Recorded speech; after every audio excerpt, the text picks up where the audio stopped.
On New Year's Day 2023, Ana Walshe, a 39-year-old real estate executive and mother of three, vanished without a trace from her upscale home in Cohasset, Massachusetts, a coastal town south of Boston. Reported missing by her husband, Brian Walshe. 3 days later, her disappearance unraveled a web of deception, domestic turmoil, and gruesome evidence pointing to foul play. Bloody knives, a hacksaw, and Brian's incriminating Google searches, such as how to dispose of a 115-pound woman's body, painted a grim picture of murder, leading to his arrest and charges in January 2023. Yet, with Ana's body still missing as his trial approaches in 2025, the case remains a chilling void, gripping the public with its mix of tragedy, betrayal, and unanswered questions. The disappearance. Ana Walshe was a driven, charismatic woman of Serbian descent, raised in Belgrade before moving to the U.S. in 2005. A graduate of Cornell University's hotel management program, she excelled in luxury real estate, working for Tishman Speyer in Washington, D.C., where she managed high-end properties. She lived in Cohasset with Brian and their three young sons, aged 2, 4, and 6, but frequently traveled to D.C. for work. Friends described her as warm and dedicated, balancing a demanding career with motherhood, though her marriage to Brian was strained by his criminal past and their financial woes. On January 1, 2023, Ana was reportedly preparing for a work trip to D.C. Brian told police she left their home at 4 a.m. to catch a rideshare to Boston Logan International Airport, claiming she had an urgent meeting.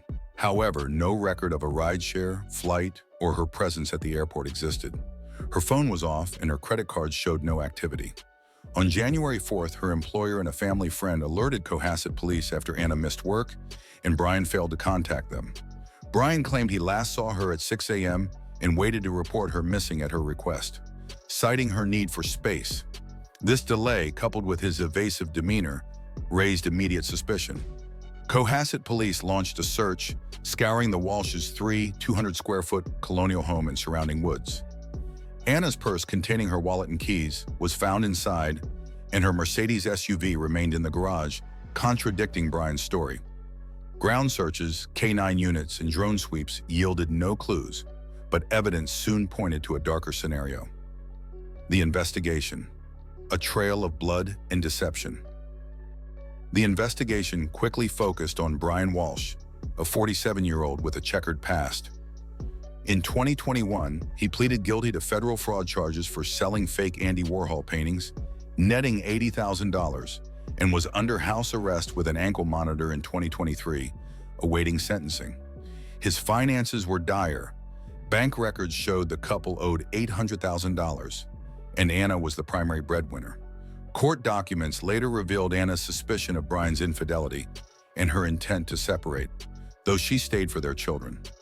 On January 5th, police searched the Walshes' home, finding blood in the basement and a broken knife with blood traces, later confirmed as Ana's DNA. A second search uncovered a notebook in which Brian had written about disposing of a body. Surveillance footage from January 2nd showed Brian purchasing $450 worth of cleaning supplies, rugs, mops, tarps, and tape at Home Depot using Ana's credit card. On January 3rd, he bought buckets and a Tyvek suit, items prosecutors allege were used to conceal evidence. The most damning evidence came from Brian's iPhone, seized on January 8th. Between 4:55 and 5:23 a.m. on January 1st, hours before he claimed Ana left, he conducted 19 Google searches, including, "What's the best state to divorce? How long does a body decompose? Can you be charged with murder without a body?" These queries, prosecutors argued, showed premeditation and consciousness of guilt.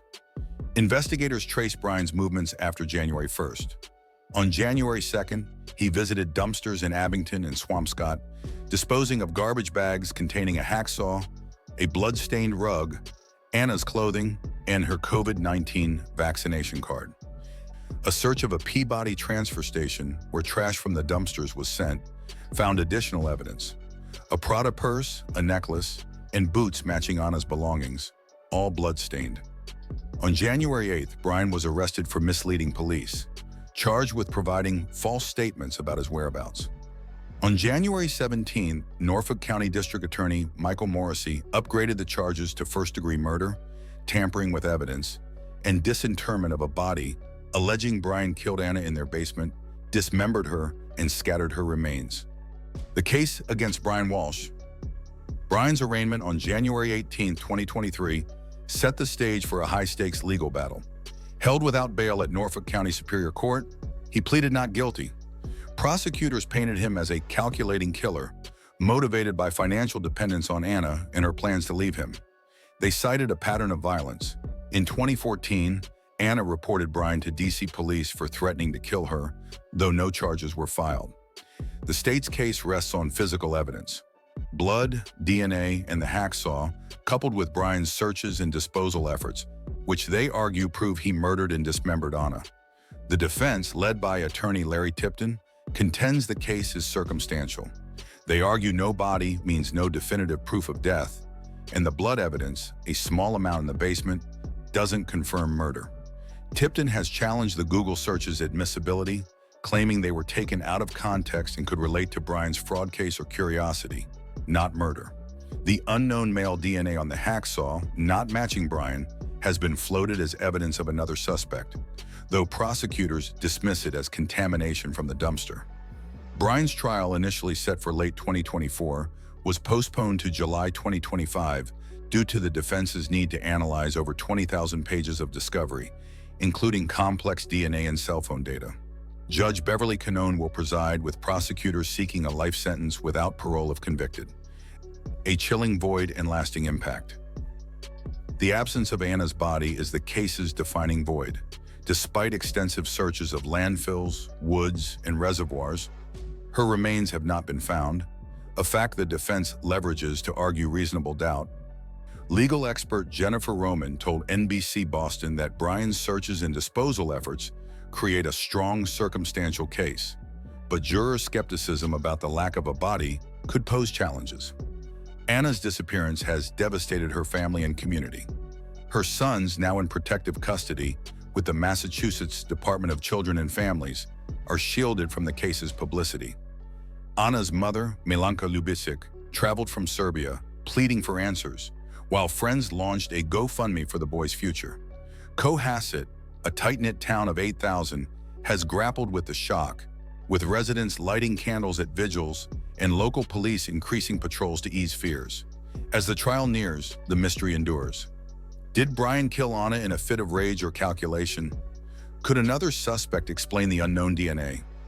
Ana's vibrant life, her career, her love for her sons, stands in stark contrast to the grim evidence, leaving a void that justice may only partially fill. Until her body is found or the trial concludes, the disappearance of Ana Walshe remains a haunting, unresolved chapter in Cohasset's history. If you enjoyed this video, make sure to subscribe to this channel for more content. Thank you.